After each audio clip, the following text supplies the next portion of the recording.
ഹോട്ടലിൽ നിന്ന് വെറ്റിലപ്പാറ പോലീസ് സ്റ്റേഷനിലേക്കുള്ള യാത്രാമധ്യേ മഹീന്ദ്രനും മാർട്ടിനും കൂടി ആലുവ റൂറൽ എസ്.പിയെ വിളിച്ച് കേസൊതുക്കാൻ എന്തെങ്കിലും വഴിയുണ്ടോ എന്ന് അന്വേഷിക്കുന്നുണ്ടായിരുന്നു.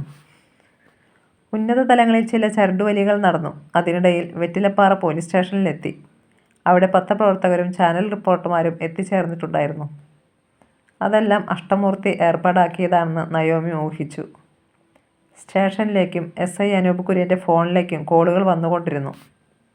സിനിമാ നടിയും സംവിധായക മഹീന്ദ്രനും തമ്മിൽ എന്തെങ്കിലും പിണക്കമോ വഴക്കോ ഉണ്ടെങ്കിൽ അത് കോംപ്രമൈസ് ചെയ്തു വിടാനുള്ള നിർദ്ദേശം അനൂപ് കുര്യനും കിട്ടി. അഷ്ടമൂർത്തിയുടെ വാഹനത്തിന് ചുറ്റും അപ്പോഴേക്കും റിപ്പോർട്ടർമാരും ക്യാമറ കണ്ണുകളും വലയം ചെയ്തു കഴിഞ്ഞിരുന്നു. നയോമി കാറിൽ നിന്നിറങ്ങി അവരോട് വ്യക്തമായി കാര്യങ്ങൾ വിശദീകരിച്ചു. എന്നെ മനഃപൂർവ്വം ദ്രോഹിക്കാൻ ശ്രമം നടന്നു. ലൊക്കേഷനിൽ വെച്ച് ഡയറക്ടർ മോശമായി പെരുമാറി. എനിക്ക് ഹോട്ടലിലേക്ക് പോകാൻ വാഹനം വിട്ടുതരാതെ 2 മണിക്കൂറോളം ലൊക്കേഷനിൽ കുടുക്കിയിട്ടു. ഒരു പൊളിഞ്ഞ അംബാസഡർ കാറിലാണ് കൊണ്ടുപോയത്. ഞാൻ മൊബൈലിൽ ആ കാറിൻ്റെ ഫോട്ടോ എടുത്തിട്ടുണ്ട്. ഹോട്ടലിൽ ഏറ്റവും മോശം മുറിയാണ് എനിക്ക് തന്നത്. ഞാൻ ബാത്റൂമിൽ കയറിയപ്പോൾ അവർ എൻ്റെ മുറിയിൽ അതിക്രമിച്ച് കയറി. മുത്തശ്ശിയെ മുറിയിൽ നിന്ന് മാറ്റി മൊബൈൽ കൈവശപ്പെടുത്തി. എന്നെ ഉപദ്രവിക്കാൻ ശ്രമിച്ചപ്പോൾ പ്രാണരക്ഷാർത്ഥം ഞാൻ ബാത്റൂമിൽ കയറി. മഹീന്ദ്രൻ സാറും കൂട്ടരും ചേർന്ന് ബാത്റൂമിൻ്റെ വാതിൽ ചവിട്ടിപ്പൊളിച്ചു. അപ്പോൾ എനിക്ക് പറ്റിയ പരിക്കാണ് നെറ്റിയിൽ കാണുന്നത്. ബാത്റൂമിൽ വെച്ച് മഹീന്ദ്രൻ സാറിൻ്റെ കൂടെയുണ്ടായിരുന്ന ആൾ എന്നെ അപമാനിച്ചു. കഴുത്തിൽ കുത്തിപ്പിടിക്കുകയും കൈമുട്ട് മാറിൽ അമർത്തുകയും ചെയ്തു. നയോമി പറയുന്നതെല്ലാം ചാനൽ ക്യാമറമാൻമാർ അപ്പോൾ തന്നെ പകർത്തുന്നുണ്ടായിരുന്നു. ചിലപ്പോൾ ഈ കേസ് ഒതുക്കി തീർക്കാൻ ശ്രമം നടന്നേക്കാം. കേസാക്കാതിരിക്കാൻ പോലും വലിയ സമ്മർദ്ദം ഉണ്ടായേക്കാം. വാദിയെ പ്രതിയാക്കിയേക്കാം. ഭീഷണിയും പ്രലോഭനവും ഉണ്ടായേക്കാം.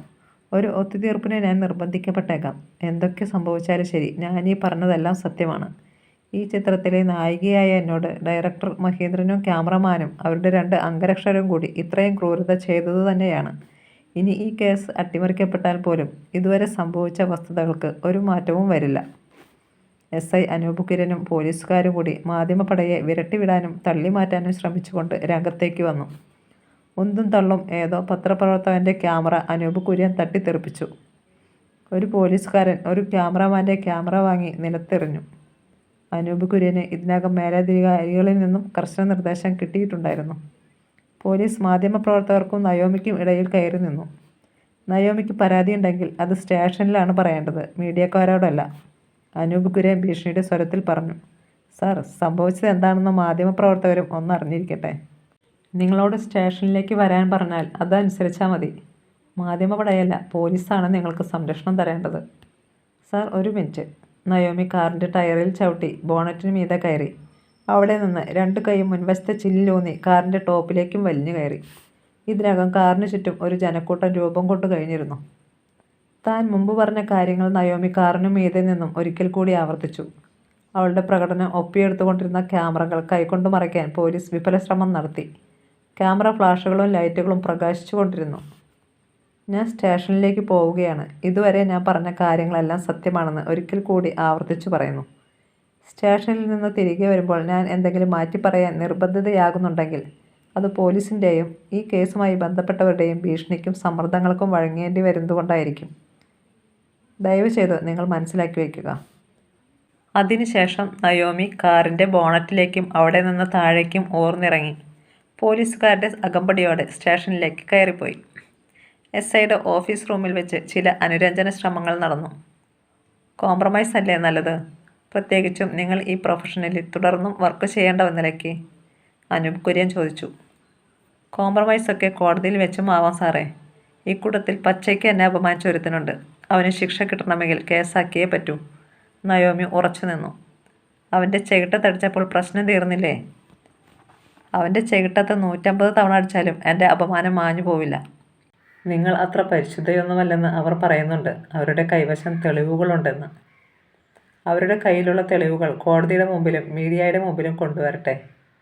ഞാൻ പലരുടെയും കൂടെ കിടക്ക പങ്കിട്ടിട്ടുണ്ടെന്ന് അവർ പറയുന്നു. അവർ തെളിവ് കൊണ്ടുവരട്ടെ.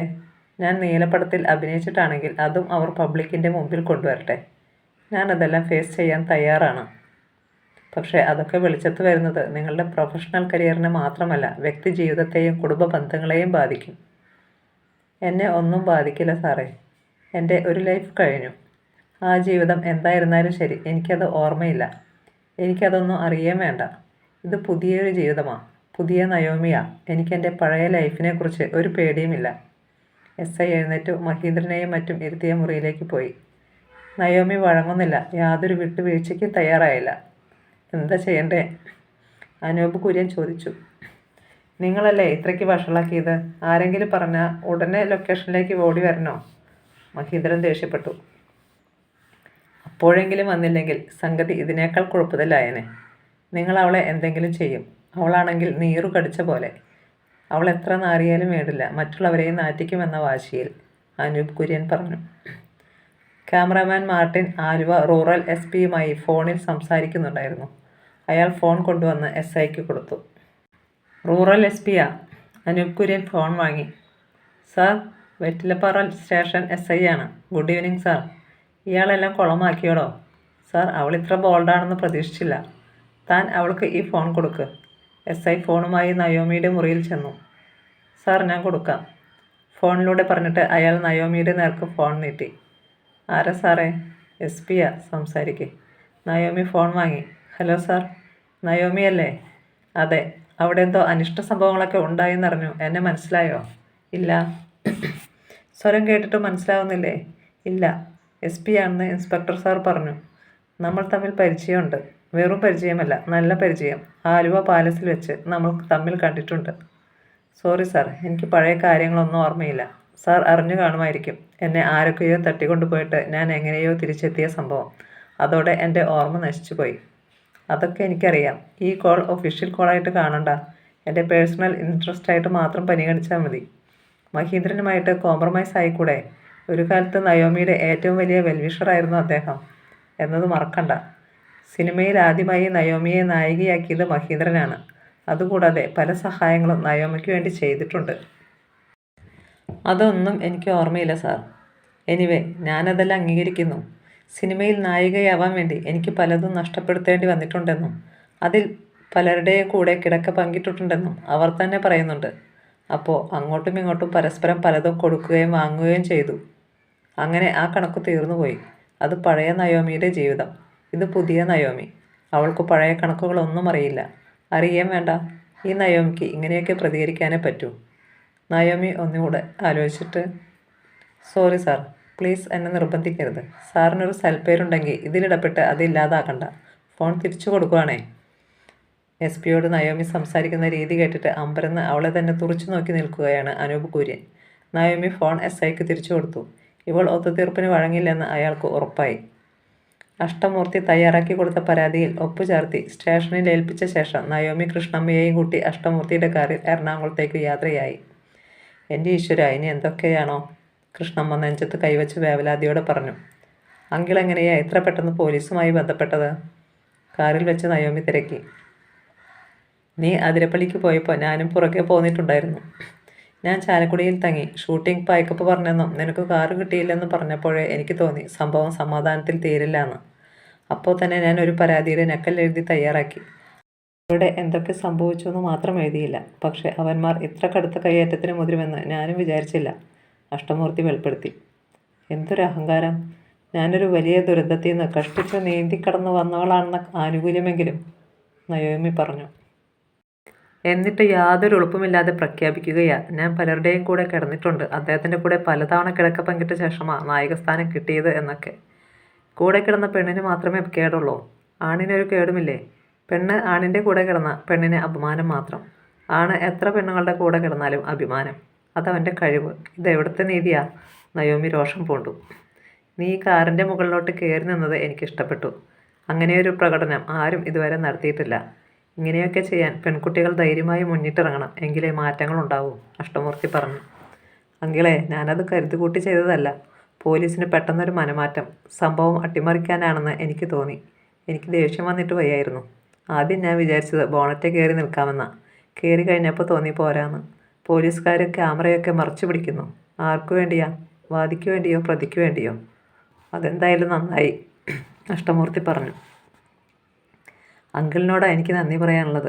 അങ്കിൾ ഇടപെട്ടില്ലെങ്കിൽ ചിലപ്പോൾ ഞാൻ കുറച്ചുകൂടി കഷ്ടപ്പെടേണ്ടി വന്നേനെ. ആ പോക്രി കാക്കനാട്ട് ലാനപ്പൻ എന്നെ തല്ലാഞ്ഞിട്ട് കൈത്തരിച്ച് നിൽക്കുക. എന്തും ചെയ്യാൻ റെഡിയാവാൻ, വേണമെങ്കിൽ റേപ്പ് ചെയ്യാനും. മഹീന്ദ്രൻ സാറൊന്ന് മൂളിയാൽ മതി, റാസ്കൽ, നയോമി അമർഷത്തോടെ പറഞ്ഞു. അവർ ആലുവായിലെത്തിയപ്പോഴേക്കും സൗദാമിനിയമ്മയുടെ കോൾ നയോമിയുടെ ഫോണിലേക്ക് വന്നു. നയോമി ഫോൺ അറ്റൻഡ് ചെയ്തു. എന്തൊക്കെയാ മോളെ കേൾക്കുന്നേ? കരച്ചിലിൻ്റെ വക്കോളം എത്തിയിരുന്നു സൗദാമിനിയമ്മയുടെ ശബ്ദം. നിന്നെ ആരൊക്കെയോ ഉപദ്രവിക്കാൻ ശ്രമിച്ചെന്നോ ബാത്റൂമിൻ്റെ വാതിൽ ചവിട്ടിപ്പൊളിച്ചെന്നൊക്കെ ടി വിയിൽ ബ്രേക്കിംഗ് ന്യൂസ് വന്നുകൊണ്ടിരിക്കുക. നീ ഒരു കാറിൻ്റെ മീതെ കയറി നിന്ന് എന്തൊക്കെയോ വിളിച്ച് പറയുന്നതും കാണിക്കുന്നുണ്ട്. നീ ഇപ്പോൾ എവിടെയാ മോളെ? ഞാൻ അങ്ങോട്ട് വന്നുകൊണ്ടിരിക്കുക അമ്മേ. അവിടെ വന്നിട്ട് എല്ലാം വിശദമായിട്ട് പറയാം. നിനക്ക് കുഴപ്പമൊന്നുമില്ലല്ലോ? ഇല്ല, ഒരു കുഴപ്പമില്ല. എനിക്കത് കേട്ടാൽ മതി. സമാധാനമായി. അമ്മ ഹോസ്പിറ്റലിൽ പോയില്ലേ? മുത്തച്ഛൻ്റെ അടുത്ത് ആരാ? അവിടെ സുജിതയെ നിർത്തി. ഞാൻ പോയാൽ ഇവിടെ അനിലിൻ്റെ കാര്യം ആര് നോക്കും? മിന്നുമോളെ നോക്കണ്ടേ? ആ ശരി. നീ ഒറ്റയ്ക്കാണോ? കൃഷ്ണമ്മയില്ലേ കൂടെ? ഉണ്ട്. മോളെ, അനിലിന് നിന്നോട് എന്തോ പറയണമെന്ന്. ഞാൻ കൊടുക്കട്ടെ? കൊടുക്ക്. അനിലിന് ഫോൺ കൈമാറുന്നതിൻ്റെ മർമ്മര നയോമിക്ക് ഫോണിൽ കിട്ടി. Hello Naomi. ആ ഞാനാ. അവിടെ എന്താ പ്രശ്നം? ഞാൻ അങ്ങോട്ട് വരുമ്പോൾ പറയാം. അവർ നിന്നെ കയ്യേറ്റം ചെയ്തോ? നിനക്ക് എന്തെങ്കിലും പറ്റിയോ? നെറ്റി പൊട്ടി ചോര വരുന്നെന്ന് അമ്മ പറഞ്ഞു. ഒക്കെ അവിടെ വന്നിട്ട് പറയാം. ഇവിടെ ഉദയനങ്ങളുടെ ഫോണിൽ വിളിച്ചിട്ട് ചിലരൊക്കെ എന്നോട് കോംപ്രമൈസിന് നിർബന്ധിക്കുന്നു. ഓ, അത്രടം വരെ എത്തിയോ? നീ എവിടെയെത്തി? കളമശ്ശേരി. ശരി, വായിക്കട്ടെ. ഓക്കെ. നയോമി കോൾ കട്ട് ചെയ്തു. ന്യൂസ് എല്ലായിടത്തും സ്പ്രെഡായി കഴിഞ്ഞു അല്ലേ? അഷ്ടമൂർത്തി ചോദിച്ചു. എല്ലായിടത്തും ആവട്ടെ. ഇങ്ങനെയൊരു അനുഭവം ഇനി ആർക്കും ഉണ്ടാവരുത്, നയോമി പറഞ്ഞു. പക്ഷേ നീ മാത്രമായിരിക്കും ബലിയാടാകുന്നത്. എന്താങ്കിലേ, നിന്റെ സിനിമാ കരിയർ പൂട്ടിക്കെട്ടും. പൂട്ടിക്കോട്ടെ. നിനക്ക് വലിയ നടിയാകണ്ടേ? അതിനു വേണ്ടിയല്ലേ നീ പല ത്യാഗങ്ങളും സഹിച്ചത്. അത് പഴയ നയോമിയുടെ ജീവിതാഭിലാഷമായിരുന്നു. ഈ നയോമിക്ക് സിനിമ തന്നെ വേണമെന്നില്ല. നിനക്ക് താല്പര്യമില്ലേ? അതൊക്കെ ഒരു അംബീഷനല്ലെങ്കിലേ എനിക്കതില്ല. പിന്നെ എന്ത് ചെയ്യും നീ? ജോലിയില്ല, വേറെ വരുമാനമില്ല, കുടുംബം നോക്കണ്ടേ, ജീവിക്കണ്ടേ? അങ്കിളല്ലേ പറഞ്ഞത് എൻ്റെ അച്ഛന് അന്യാധീനപ്പെട്ടു പോയ വസ്തുവകകൾ ഒരുപാടുണ്ടെന്ന്. അച്ഛൻ്റെ ശത്രുക്കളോട് പൊരുതി അതൊക്കെ വീണ്ടെടുക്കണമെന്ന്. അതിലേക്കൊരു കൈ നോക്കാം. Well well. അഷ്ടമൂർത്തിയുടെ മുഖത്ത് പ്രകാശം പരന്നു. ഇതാണ് ശരിയായ തീരുമാനം. ഞാനുണ്ട് നിൻ്റെ കൂടെ. ഓക്കെ? ഓക്കെ എങ്കിൽ. നയോമി വലുത് കൈയുടെ തള്ള വിരലുയർത്തി. ഇനി എന്തൊക്കെയാണോ ഭഗവാനെ? കൃഷ്ണമ്മ പിൻസീറ്റിലിരുന്ന് വിലപിച്ചു.